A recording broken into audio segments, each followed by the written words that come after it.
اما بعد فاعوذ باللہ من الشیطان الرجیم بسم اللہ الرحمن الرحیم قل هل يستوي الأعمى والبصير افلا يتفکرون صدق اللہ العظیم وصدق رسولہ النبی الکریم ونحن علی ذلک لمن الشاہدین والشاکرین والحمد للہ رب العالمین۔ شعور ٹی وی کے ناظرین، اس سے پہلی 3-4 نشستوں میں نے جس موضوع کو منتخب کیا تھا اسی سے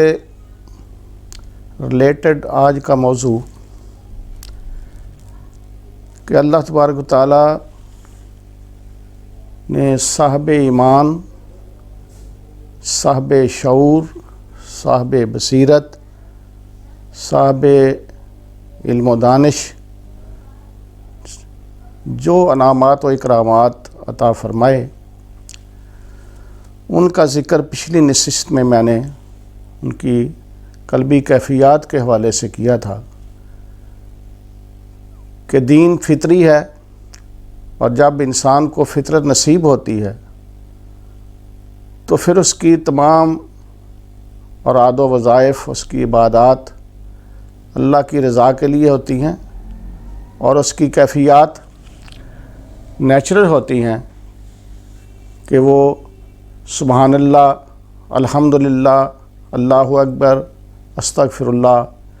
یہ کن کیفیات کی بنیاد پہ کرتا ہے، اس کا ذکر پچھلی نشست میں تھا۔ آج کی نشست میں نے صاحبان طریقت و معرفت و حقیقت یا طالبان شعور کے لیے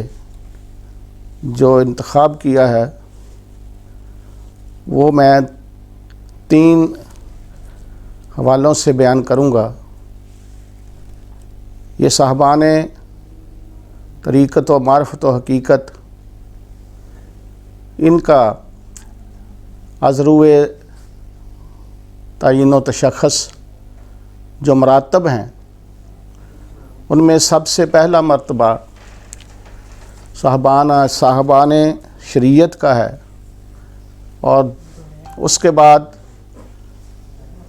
پابند شریعت، اور پھر پاسبان شریعت۔ ناظرین، صاحب شریعت تو وہ برگزیدہ ہستیاں ہیں جن کو قرآن پاک میں اللہ تبارک تعالیٰ نے انبیاء علیہ السلام کا نام دیا۔ یہ شریعت لانے والے اور شریعت کا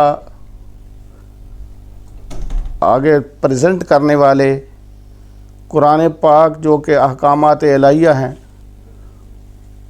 ان کی عملی تفسیر بن کر لوگوں کو بیان کرنے والے،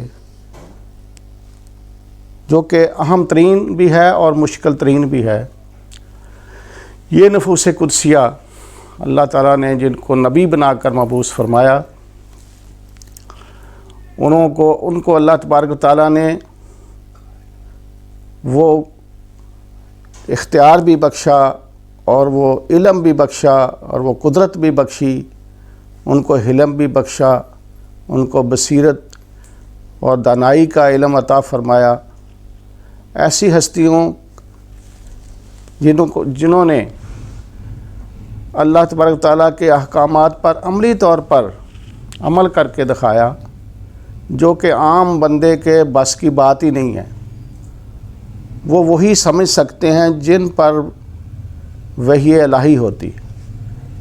جیسا کہ آپ کے علم میں ہے کہ قرآن پاک حضور کے قلب پہ نازل ہوا ہے، اور جس کے قلب پہ نازل ہو وہ اس کی تمام کیفیات سے بھی بہرہ ہوتا ہے، اور اس کو پریزنٹ کرنے میں، دوسروں تک پہنچانے میں بھی اللہ تبارک تعالیٰ نے ان کو ملکہ بخشا ہوتا ہے۔ یہ کوئی عام شخص کے بس کی بات نہیں ہے، یہ صرف یہی ہستیاں ہیں جو وحی الہیہ کے مطابق عمل کرتی ہیں۔ یہ تو عام بات ہے نا کہ کوئی بندہ کسی کتاب کو پڑھ کر دوسروں تک پہنچانا چاہتا ہے تو ریڈنگ کے ساتھ ساتھ وہ اس کا عملی ثبوت بھی پیش کرتا ہے اور اس پر وہ تشریح بھی پیش کرتا ہے، اس کا عملی مظاہرہ اور اس کو مشاہدات کی شکل میں لے جاتا ہے۔ تو ایسی کتابیں یا ایسے جیسے آپ ڈرامے دیکھتے ہیں تو وہ لوگ جو کسی کہانی کو ڈرامے کی شکل میں پیش کرتے ہیں وہ جتنے زیادہ کانفیڈینشیل ہوں، جتنے زیادہ وہ یعنی صحیح معنوں میں جن کی تربیت ہوئی ہو، وہی صرف اس کو متاثر کن انداز میں پیش کر سکتے ہیں۔ قرآن پاک کا یہاں تک ذکر ہے، وہ تو اللہ تبارک و تعالیٰ کے محبوب صلی اللہ علیہ وسلم پر نازل ہوا، اور اس میں جتنے بھی احکامات ہیں ان کو حضور نے اس انداز سے پیش کیا کہ عقل حیران اور ششدر رہ جاتی ہے، اور انسان جو ہے وہ واہ واہ سبحان اللہ کی صدائیں بلند کرتا ہوا حضور صلی اللہ علیہ وسلم کا گرویدہ ہو جاتا ہے۔ یہ معروف واقعہ سن رکھا ہے آپ نے کہ سیدنا ابو ہریرہ رضی اللہ تعالیٰ عنہ کو ایک دفعہ سخت بھوک تھی، وہ اپنی بھوک کا اظہار بھی نہیں کرنا چاہتے تھے، اشارتاً وہ دوسرے صحابہ سے اپنی بھوک کا اظہار کر رہے تھے مگر برملا اپنی زبان پہ نہیں لانا چاہتے تھے کہ میں بھوکا ہوں اور میرے کھانے کے لیے کچھ اہتمام کرو۔ تو انہوں نے طریقہ یہ سوچا کہ میں مختلف صحابہ سے اس انداز میں بات کرتا ہوں کہ وہ خود ہی سمجھ جائیں گے۔ تو انہوں نے ایک آیت قرآن پاک کی وَلَا يُحُضُّ عَلَىٰ طَعَامِ الْمِسْكِينِ یہ صحابہ کے سامنے رکھی اور عرض کیا کہ مجھے اس کا ترجمہ سمجھائیں۔ آپ صحابہ کرام نے اپنی زبان میں سریس عربی کر کے انہیں بتا دیا، جیسا بھی کسی کے ذہن میں تھا اس طرح سب نے اس کی تشریح کی، مگر وہ نہ سمجھ سکے کہ اصل بات کیا ہے جو ابو ہریرہ رضی اللہ عنہ ہم سے کہنا چاہتے ہیں۔ تو وہ جب حضرت ابو ہریرہ رضی اللہ عنہ نے دیکھا کہ یہ میری بات کو سمجھ نہیں پا رہے، تو انہوں نے وہی آیت پاک جو ہے وہ حضور پاک صلی اللہ علیہ وسلم کے بارگاہ میں پیش کر دی۔ حضور صلی اللہ علیہ وسلم کے پاس جب وہ حاضر ہوئے تو تمام صحابہ کرام بھی ساتھ شامل تھے کہ دیکھتے ہیں کہ حضور پاک اس کو کیسے سریس کر کے بیان فرماتے ہیں۔ ہم نے تو کوشش کی ہے کہ ان کو اس کا مطلب سمجھا دیں مگر یہ مطمئن نہیں ہوئے۔ تو اب دیکھتے ہیں کہ حضور پاک صلی اللہ علیہ وسلم کے پاس جاتے ہیں تو وہ آپ اس کو کیسے بیان فرماتے ہیں۔ لہٰذا جب حضرت ابو ہریرہ رضی اللہ عنہ اور باقی صحابہ حضور کی خدمت میں پیش ہوئے تو آپ صلی اللہ علیہ وسلم نے جب یہ آیت کا سنا کہ یہ اس کا ترجمہ چاہ رہے ہیں، اس کا مطلب پوچھ رہے ہیں، تو آپ نے فرمایا آپ اس کا مطلب سمجھنا چاہتے ہیں تو چلو پھر میرے ساتھ آؤ۔ آپ سرکار صلی اللہ علیہ وسلم سے گھر میں لے گئے، باقی صحابہ بھی پیچھے پیچھے تھے، ساتھ تھے۔ جب گھر میں پہنچے اور بٹھا کر انہیں فرمایا کہ آپ یہاں بیٹھو، اندر تشریف لے گئے، گھر سے پوچھا کہ کوئی کھانے والی کوئی چیز اشیاء کوئی موجود ہیں؟ بی بی صاحبہ نے کہا کہ یا رسول اللہ یہ کچھ یہ چیزیں ہیں، کچھ دودھ ہے، تو یہ چیزیں ہیں یہ۔ تو آپ نے فرمایا کہ ٹھیک ہے یہ مجھے دو۔ آپ نے وہ ساری چیزیں اٹھائیں تو حضرت ابو ہریرہ رضی اللہ عنہ کے سامنے رکھ کر فرمایا یہ ہے اس آیت کا ترجمہ۔ کیونکہ آیت کیا تھی کہ وہ لوگ جو دین کو جٹاتے ہیں ان کی ایک نشانی یہ ہے کہ وہ وَلَا يُحُضُّ عَلَىٰ طَعَامِ الْمِسْكِينِ کہ وہ مسکینوں کے کھانا کھلانے کا اہتمام نہیں کرتے۔ اب اس کو سمجھا، اس کو سلیس کرنا تو سر صحابہ کو آتا تھا، اپنی عربی لینگویج میں انہوں نے آسان کر کے سب کو بتایا، مگر وہ یہ نہیں سمجھ سکے تھے کہ اس کی اصل جو تشریح ہے، اصل اس کو کیسے پریزنٹ کرنا ہے۔ تو وہ نبی پاک صلی اللہ علیہ وسلم کی ذات گرامی ہی تھے جنہوں نے جو اس کا حقیقی جو ہے فہم اور اس کا ادراک اور وہ سراپا علم و حکمت تھے کہ آپ صلی اللہ علیہ وسلم نے وہ اس کو ایسے پریزنٹ کیا کہ لوگ سب جو تھے وہ خوشی سے جھوم اٹھے کہ ایسا ہی ہونا چاہیے۔ تو قرآن پاک میں جہاں بھی احکامات الہیہ ہیں، معاشی ہوں، معاشرتی ہوں، دینی حوالے سے ہوں، دنیاوی حوالے سے ہوں، دنیاوی ہوں، اخروی ہوں، تمام کے تمام جو احکامات ہیں اس پر یہ صاحبان شریعت ہی ہیں جو عمل پیرا ہو کر دنیا کو راہ راست کی طرف راغب کرتے ہیں۔ تو حضرات گرامی، یہ حضور صلی اللہ علیہ وسلم کے فیضان سے جو لوگ علم و حکمت اور دانش اور شعور حاصل کر چکے ہوتے ہیں، ان کو پھر پاسبان شریعت کہا جاتا ہے۔ یعنی انبیاء علیہ السلام جو ہیں وہ صاحبان شریعت ہیں، اور جو ان کے پیروکار ہیں، جن کے دلوں میں اللہ تعالیٰ کی محبت ہے، نبی پاک صلی اللہ علیہ وسلم کی محبت ہے، ان کے اندر وہ جو اللہ کی محبت کا جوش اور جذبہ ہے، وہ پھر حضور صلی اللہ علیہ وسلم کی اس فیض سے فیض یاب ہو کر دنیا میں وہ بھی انبیاء علیہ السلام کے بعد یا انبیاء علیہ السلام کے ہوتے ہوئے بھی جتنے اولیاء اعظام ہیں، حضور تو آخری نبی ہیں، اب تو حضور کی شریعت کے جو پاسبان ہیں انہیں ہم اولیاء اللہ ہی کہیں گے۔ اور اولیاء اللہ کی جو شان ہے وہ اس طرح ہے کہ وہ شریعت کو اس طرح پھر پختگی سے اپناتے ہیں اور اس میں اس انداز سے محبت سے پیش آتے ہیں، عملی مظاہرہ کرتے ہیں کہ وہ دنیا جو ہے ان کو بھی دیکھ کر متاثر ہوتی ہے، ایسے ہی جیسے انبیاء علیہ السلام کو دیکھ کر متاثر ہوتی تھی۔ جیسے ہم اپنی بات کرتے ہیں تو ہم تو پابند شریعت ہیں۔ یہ میں نے یہاں سے بات کہی تھی کہ صاحب شریعت جو ہیں وہ انبیاء علیہ السلام ہوتے ہیں، اور پھر امت میں ہم جیسے عام جو لیول کے مسلمان ہیں، مومن ہیں، وہ پابند شریعت ہیں، اور جو خاص الخاص ہوتے ہیں وہ پاسبان شریعت ہوتے ہیں۔ اب پابند شریعت تو واضح ہے کہ یعنی اللہ کے وہ فرائض احکامات میں جو فرائض ہیں اس کو بھی ادا کر لیں تو بڑی بات ہے۔ وہ بھی بڑی خوش قسمتی ہے کہ فرائض کی ادائیگی میں وہ پورے اتریں اور خلوص نیت کے ساتھ اس کو ادا کر لیں۔ جیسے 5 وقت کی نماز ہے، اس طرح 1 ماہ کے روزے ہیں، پھر 2.5% زکوٰۃ ہے، پھر حج کی سعادت ہے۔ تو یہ جو اعمال صالح ہیں جن کو ارکان اسلام کہا گیا ہے، ان کی جو تشریحات ہیں اس میں کچھ فرائض ہیں، کچھ سنتیں ہیں، کچھ نوافل ہیں۔ تو فرائض کی ادائیگی جو ہے وہ جو بندے ہیں وہ پھر پابند شریعت کہلاتے ہیں، اس لیے کہ وہ ذرا نا وہ جو عمل کرتے ہیں وہ تھوڑا ان کی نا طبیعت پہ وہ گراں سا گزرتا ہے، کچھ بوجھل سا ہوتا ہے، وہ محبت کے اس لیول پہ نہیں ہوتے، اس طرح ان کی روحانیت اس عروج پہ نہیں ہوتی کہ وہ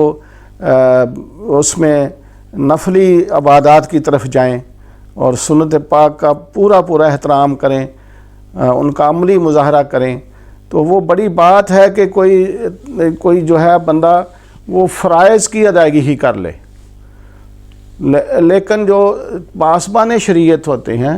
وہ فرائض عمل کے ساتھ ساتھ نفلی زندگی، نفلی عبادات جو ہیں ان کی طرف جاتے ہیں، کیونکہ اللہ کا قرب جو ہے وہ فرض کے بعد نفل سے ہی ملتا ہے، نفلی عبادات سے ملتا ہے۔ اور نفلی عبادات میں جیسے ظاہراً آپ حقوق اللہ کے اعتبار سے لیں تو 5 وقت کی نماز کے ساتھ ساتھ وہ نماز تہجد کا اہتمام کرتے ہیں، اوابین اور اشراق کا اہتمام کرتے ہیں، چاشت پڑھتے ہیں، دیگر نوافل پڑھتے ہیں۔ اور یہ جو ہے نماز کے حوالے سے بات تھی، لیکن نفلی یہ عبادت کا عام بندے یہ اتنا کی مفہوم لیتے ہیں کہ شاید رات کو لمبے قیام کرنا اور نوافل ادا کرنا یہ شاید نفلی عبادت ہے، کہ اللہ تبارک تعالیٰ کا قرب جو ہے وہ فرض کے ادائیگی کے بعد نفل سے ملتا ہے، اور وہ بندہ جو نفل سے اللہ کا قرب پا لیتا ہے تو اللہ اسے اپنا محبوب بنا لیتا ہے، اور پھر جب اسے اپنا محبوب بناتا ہے تو اس کی کان بنتا ہے جس سے وہ سنتا ہے، اس کی آنکھیں بنتا ہے جس سے وہ دیکھتا ہے، اس کے ہاتھ بنتا ہے جس سے وہ پکڑتا ہے، اس کی زبان بنتا ہے جس سے وہ بولتا ہے، اور اس کے پاؤں بنتا ہے جس سے وہ چلتا ہے۔ یہ فیضان جو ہے یہ نفلی عبادات سے ہے، اور نفلی عبادات کرنے والے لوگوں کو صاحب شعور کہا گیا ہے، صاحب عشق بھی کہا گیا ہے، صاحب محبت کہا گیا ہے، کیونکہ یہ محبت کا ہی اظہار ہے کہ وہ 5 وقت نماز کے بعد رات کو اللہ کی بارگاہ میں اٹھ کے گڑ گڑا کر روتے ہیں، اور قیام میں گزارتے ہیں، سجود میں رات گزارتے ہیں، یہاں تک کہ صبح کی اذان ہو جاتی ہے تو پھر وہ کہتے ہیں کہ یہ اتنی ہی چھوٹی رات تھی، کاش یہ رات لمبی ہوتی اور میں اپنی منشا کے مطابق اللہ کی عبادت کر لیتا، اللہ کی حضور اپنا جو ہے وہ اپنی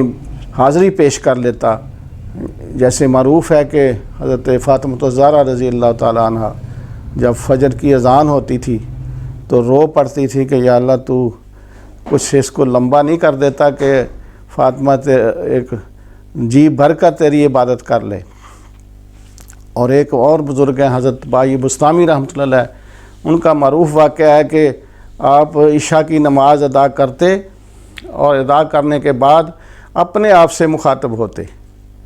کہ بھئی یہ تو کوئی نماز نہیں پڑھی گئی تو اس سے، باجید تو نے یہ نماز پڑھی ہے، یہ کون سی نماز ہے،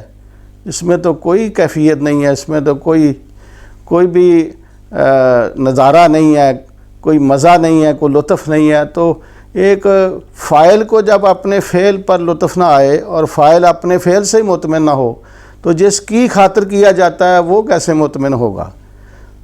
تو وہ کیفیات پاتے تھے، مگر مزید وہ حلم مزید کہ اللہ اور زیادہ کر، اس کو اور اللہ تعالیٰ زیادہ فرما، اور وہ اپنے آپ سے جب مخاطب ہوتے تو یہی کہتے آپ باجید یہ کوئی نماز ہے جو تو نے ادا کی ہے، دوبارہ پڑھ، یہ کوئی نماز نہیں ہے کہ میں اللہ کی بارگاہ میں اسے پیش کروں، یہ پیش کرنے کے لائق نہیں ہے، لہٰذا اسے دوبارہ ادا کر۔ وہ دوبارہ ادا کرتے اور پھر کہتے کہ یہ بھی ابھی اس قابل نہیں ہے کہ اللہ کی بارگاہ میں پیش کی جائے، اسے دوبارہ ادا کر۔ اس طرح کا روایت میں یہی آتا ہے کہ وہ عشاء کی نماز شروع کرتے تو فجر کی اذان تک وہ عشاء ہی جاری رکھتے، یہ کہہ کر کہ ابھی بھی نہیں یہ پڑھی گئی، دوبارہ پڑھ، یہ بھی اس قابل نہیں ہے کہ اللہ کی بارگاہ میں پیش کروں، اسے دوبارہ پڑھ۔ تو جب فجر کی اذان ہو جاتی تو پھر رو پڑتے کہ یا اللہ باجی بستامی تیری نماز نہیں پڑھ سکا، تیری عبادت نہیں کر سکا، تو مہربانی فرما کے اس کو چلو کسی جگہ لکھ لے، بے نمازوں میں ہی لکھ لے۔ ایک نقطہ ہے یہاں کہ بعض بندے کہتے ہیں کہ انہوں نے یہ کیوں کہا کہ مجھے بے نمازوں میں ہی لکھ لے، تو اہل اللہ فرماتے ہیں کہ اس کا مقصد یہی ہے کہ میں ابھی اس قابل نہیں ہوں، اور احساس ہے مجھے کہ میں اس قابل نہیں ہوں کہ یہ میں ادا کر سکا ہوں، لہٰذا میں بے نمازوں میں شمار ہوں تاکہ میں دوبارہ پڑھوں اور پھر مزہ حاصل کروں۔ تو یہ اولیاء اللہ کے ہزاروں واقعات ہیں جس کا ذکر یہاں کیا جا سکتا ہے۔ تو میں جو بات کرنا چاہ رہا ہوں وہ ہے کہ پابند شریعت کے بعد پاسبان شریعت بننا، یہ صاحب شعور جو انسان ہیں ان کا وصف ہے، ان کو اللہ کی طرف سے عطا ہے کہ اب وہ 5 وقت نمازوں کے ساتھ ساتھ جیسے میں عرض کی کہ وہ تہجد، اوابین، اشراق، چاش سب پڑھتے ہیں، تو یہ حقوق اللہ میں آتی ہیں باتیں۔ اور اب حقوق العباد میں آ جائیں تو پھر وہ یہ روزے، 1 ماہ کے روزے، یہ بھی ہمارے عام لوگوں کے ذہنوں میں ہے کہ یہ 1 ماہ کے جو ہیں یہ ہم پر فرض ہیں۔ یقیناً فرض تو 1 ماہ کے ہی ہیں، لیکن اہل اللہ کے نزدیک تو ہر وہ عمل جو اس کے محبوب کی ادا ہو وہ اس کو فرض سمجھ کے ہی ادا کرتا ہے۔ تو اگر 1 ماہ کے روزوں سے پھر زیادہ روزے رکھتے ہیں جو صاحبان عشق ہیں، وہ تو ہر ماہ میں 15 دن کے روزے بھی رکھتے ہیں، اور پھر زکوٰۃ کی بات کر لیں تو وہ زکوٰۃ عام بندوں پابند شریعت ہیں ان کے لیے تو 2.5% کا حکم ہے، مگر جنہوں نے اللہ کا قرب پانا ہے وہ 2.5% پہ مطمئن نہیں ہوتے، وہ اس کو بڑھاتے ہیں 5% پہ، پھر 10% پہ، 15% پہ، اس طرح اللہ کی بارگاہ میں وہ یعنی اس کو بڑھا کر غرباء کا، مساکین کا جو ہے وہ سہارا بنتے ہیں اور ان کی خدمت کرتے ہیں۔ تو اس انداز سے دیکھیں تو ایک جو بات جو عقل تو اس کو تسلیم نہیں کرتی، لیکن حقیقت ہے کہ 2.5% زکوٰۃ دینے والا ایک بندہ جو پابند شریعت ہے 97.5 پر وہ اپنا گھر چلاتا ہے اور 2.5% غرباء کو دیتا ہے، لیکن جو صاحب عشق لوگ ہیں وہ 2.5% پر گزارا کرتے ہیں اور 97.5% جو ہے وہ لوگوں پر خرچ کرتے ہیں۔ اور جہاں تک صاحب شریعت کی بات ہے، انبیاء علیہ السلام کی بات ہے، تو ان کی تو شان ماوراء ہے۔ وہ تو فرماتے ہیں، ان کے بارے تو آتا ہے کہ وہ 100% ہی جو ہے وہ لوگوں کا سمجھتے ہیں، ان کے پاس جو کچھ ہوتا ہے 100% وہ یعنی دوسروں کا ہی سمجھتے ہیں،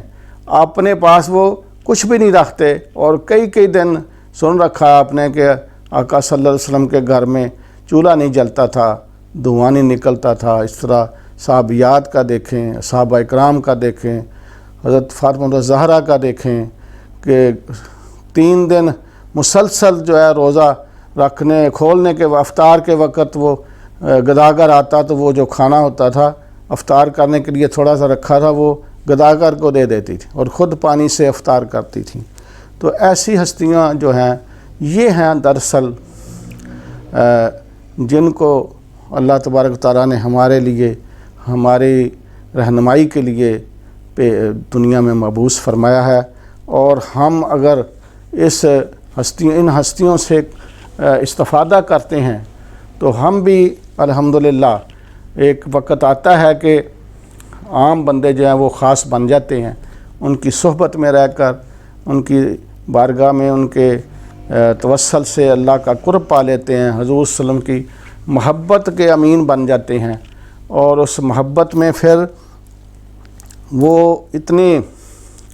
کہہ لیں کہ سینسٹیو ہو جاتے ہیں، اتنے حساس ہو جاتے ہیں